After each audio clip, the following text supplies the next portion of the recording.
چنانچہ جو لوگ چاہتے ہیں کہ اللہ رب العزت سے تعلق ہو، ان کی محبت دل میں ہو، ہم اللہ تعالیٰ کے مقبول بندوں میں شامل ہو جائیں، ان کو چاہیے کہ رات کے آخری پہر میں چند رکعت نفل اللہ کے حضور ضرور پڑھا کریں۔ اللہ تعالیٰ فرماتے ہیں والذین یبیتون لربہم سجدا وقیاما، حدیث پاک میں آتا ہے افضل الصلاۃ بعد المکتوبۃ قیام اللیل، کہ 5 فرض نمازوں کے بعد سب سے افضل نماز تہجد کی نماز ہے۔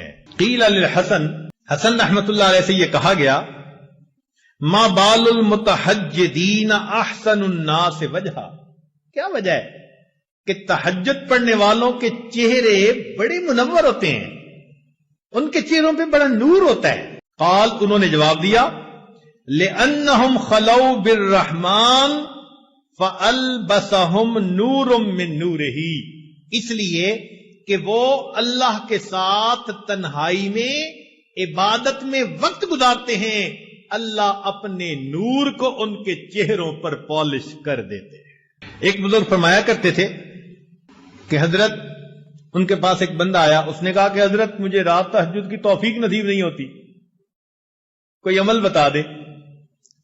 انہوں نے آسان سا جواب دے دیا، فرمانے لگے اے دوست، تو اپنے دن کے اعمال کو سنوار لے، اللہ تعالیٰ تجھے رات کے اعمال کی توفیق عطا فرما دے۔ ہم دن میں جو نافرمانیاں کرتے ہیں نا، ان کی وجہ سے رات کی عبادت سے محروم کر دیے جاتے ہیں۔ فقال لا تعصہ بالنہار، تو دن میں اللہ کی نافرمانی نہ کر، وَهُوَ يُقِيمَكَ بَيْنَ يَدَيْهِ بِاللَّيْلِ، تو دن میں اس کی نافرمانی نہ کر، وہ تجھے رات میں قیام کی توفیق عطا فرما دے۔ یروی عن سفیان ثوری، سفیان ثوری رحمۃ اللہ سے یہ بات منقول ہے، فرماتے تھے کہ حرمت قیام اللیل 5 اشہر بذنب اصبتہ، ایک مرتبہ ایک گناہ مجھ سے سرزد ہو گیا جس کی وجہ سے 5 مہینے تہجد کی نماز سے میں محروم ہو گیا۔ اور پتہ ہے وہ گناہ کون سا تھا؟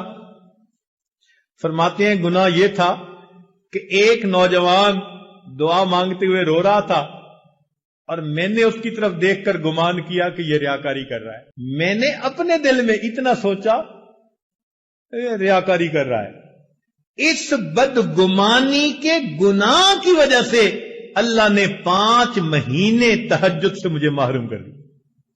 اور ہم کتنی بدگمانیاں کرتے ہیں لوگوں کے بارے میں بھائی، ہر کسی سے بدگمان الا ماشاء اللہ، پھر کہتے ہیں جی تہجد نہیں ملتی۔ اور پھر بعض دوست تو ایسے ہیں جو بڑے مطمئن ہوتے ہیں، اور جی ہم سارا دن مدرسے میں قرآن پڑھاتے ہیں، حدیث پڑھاتے ہیں، رات تہجد نہ پڑھی تو کیا ہوا، ثواب تو مل ہی جاتا ہے۔ تو بھئی صحابہ کرام سارا دن سبزیاں بیچتے تھے جو وہ رات کو تہجد کا اتنا اہتمام کرتے تھے، وہ کیا کرتے تھے؟ وہ بھی تو سارا دن دین کے کام میں لگے رہتے تھے نا، فرسان بالنہار ہوتے تھے، اور پھر اللہ ان کو رہبان باللیل بنا دیا کرتے۔ رات گھوڑے کی پیٹھ پہ ہوتے تھے صبح میں، اور رات مسلح کی پیٹھ پر ہوا کرتے۔ تو یہ تو نفس ہمیں مطمئن کر دیتا ہے نا کہ کوئی بات نہیں اگر تہجد کی توفیق نہیں ملتی۔ اچھا ایک بات ذرا توجہ سے سنیں کہ ایک تو ہے ہمارا سوچنا ہم تہجد پہ نہیں اٹھتے، اور ایک سوچ کا انداز اور بھی ہے، وہ کیا؟ حدیث پاک میں آتا ہے اللہ تعالی رات کو فرشتوں کی 3 جماعتیں بنا دیتے ہیں۔ فرشتوں کی کتنی جماعتیں؟ 3 جماعتیں بنا دیتے ہیں۔